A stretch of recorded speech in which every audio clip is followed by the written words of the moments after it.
I know everyone was so excited that you moved back to Colorado, but I bet you were more excited than anyone. Can you tell us about that? Oh, I really was. I wanted out of Arizona for so many years that every house I owned was for sale. I put up a for sale sign by owner. But it finally got my dream came true. But we came up here to look for a house, and it was really pretty disappointing. And we finally found this little house. It was pretty darn little, but it was in Thornton, and we knew someday we'd live in that area because Rhonda lived there. And so we bought this little house, and at the time I was a smoker, and I had a sliding door on the side of the house, and I'd go out constantly to smoke because I wouldn't smoke in the house. But I finally figured out that if I could move that sliding door, move the fireplace, I had to move a fireplace to move the door, and put the door where I could look out toward the north, and had a little patio out there. And I spent a bunch of money to remodel that house so I could go outside and smoke. But we only lived there less than a year, and they started building my dream home. And so we put that, oh, that's enough. We put that house up for sale by owner like I always did. I didn't like realtors, I still don't. Anyhow, I get a phone call one night at 11 o'clock at night. This woman wants to know if she can look at the house that time of night. And I said, sure, come on over. I went and told George I'd grab a gun. We got somebody coming to look at the house. Honest to God.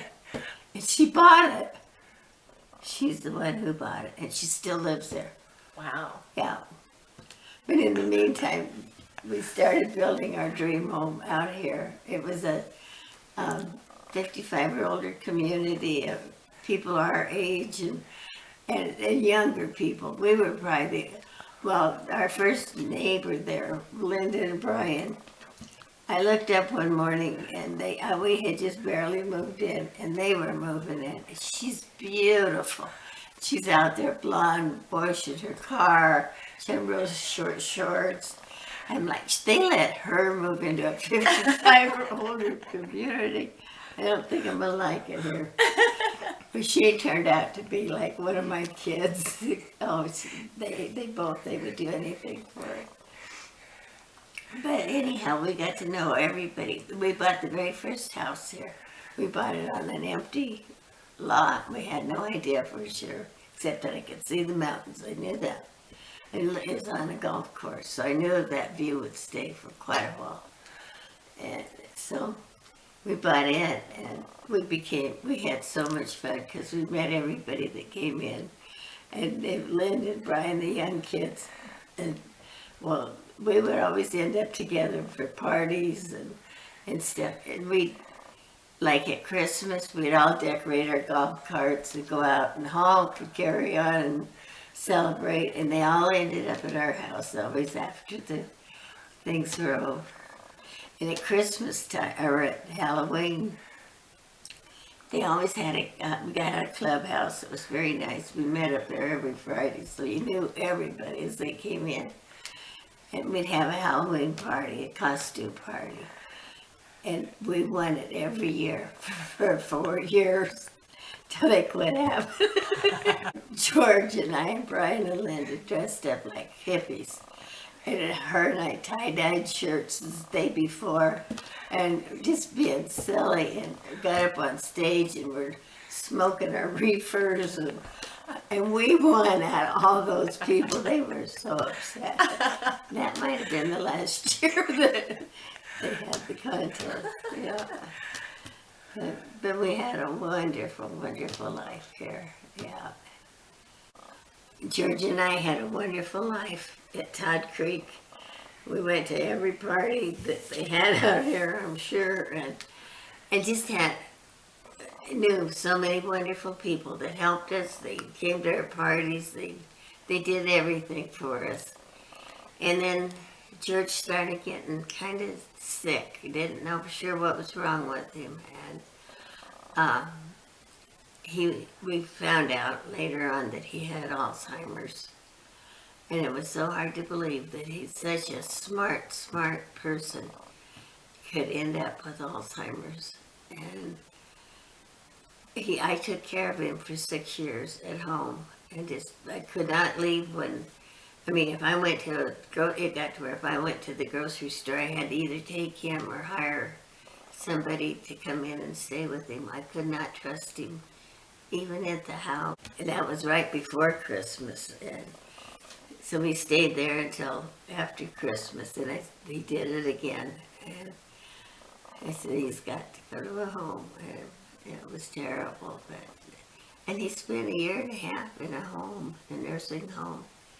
And I went and saw him every other day at least. And, yeah, but he was such a beautiful man. Yeah, he couldn't, yeah, nobody could have asked for anything any better. Yeah, I've had a wonderful life. Yeah. Can you tell us about after you moving on, and where did you move to after you left that house? Oh, okay. Okay, I lost George, and I knew I had kidney problems, but I didn't realize how serious they were. And finally, I went to a kidney specialist, and he said, you're going to have to be on dialysis. And so I thought, I can't live here because there's no transportation out here to get there or nothing. So they were building a brand new facility for old people, assisted living, down on 120th. And I thought, well, that would be, and they were building an Alzheimer's place. So I went down and signed up George to go to their Alzheimer's place, and I'd be in my own apartment in just less than a block away. But that didn't work because he passed away anyhow. But anyhow, I thought that's where I had to go to get some care after I found out I had to be on dialysis, because they would come there and pick me up, take me, and bring me home. But boy, oh, that was an expensive mistake. I hated that. I hated it. It was a little bitty place. I actually had 2 bedrooms, but I didn't even have room for a table. It was just, and their food was horrible, horrible. And you were locked in. I mean, if I had still been there when COVID hit, I would have jumped. Because they couldn't even go down to eat, nothing. They would bring you up their meals, and if you'd have seen their meals, Anyhow, I hated that one. So I found a little condo that was for sale at East Lake. Ron thought that would be better for me. And, well, I didn't like dialysis either. And so I kept watching my numbers and talking to the doctor, and he'd just walk away from me when I tell him I'm going to get off of dialysis. And one day I got Rhonda to go with me, and I look at these numbers. Now, why can't she be off of dialysis? And he had to agree. And so I'm off dialysis probably for another year. So, yeah, I did it. Yeah.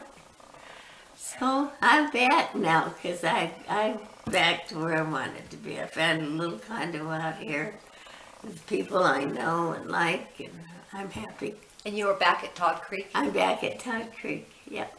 My home away from home. It is my home. Yep, thank you. Here we are coming to the end of our project, and as the end, one of the last things we want to do is find out about what your last wishes are. What is it that you would like to see, if you could have that ideal ending, like in the movie Notebook, how would you love to see your life? Well, I can't end it like that, but Right. I guess the best thing that can happen is to go to sleep and not wake up. And I hope that does happen. Yeah, and it could, because I've had heart attacks and I keep on playing cards. I'm not dumb enough to lay down.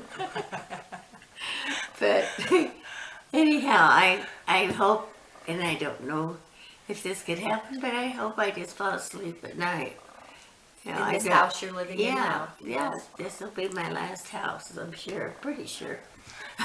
Who knows? Yeah, who knows heck? It's for sale too.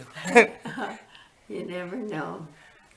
But I've had such a wonderful, fulfilling life.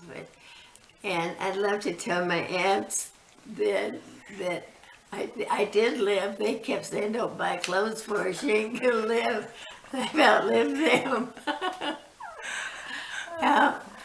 Yeah, I've had a wonderful life. How would you like us to celebrate your life? Oh, I just want to party and play and remember me. In fact, you can use this and play Remember Me. Well, let's come the candlelights are gleaming. We love you, Mama. I know you have tons of life left, but we just want to make sure we do it right when it's I time. know you will. Yes. I know you will. And I'm glad that we can talk about it. I know, me too.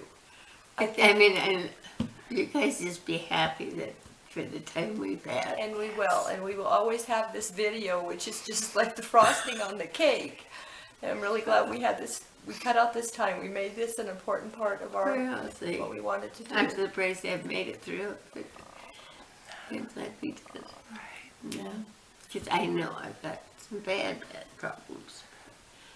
But I can still keep on going. You can keep on outlasting us all too. Yeah, Oh, you really no, could. that's the one thing I can't handle is losing a kid.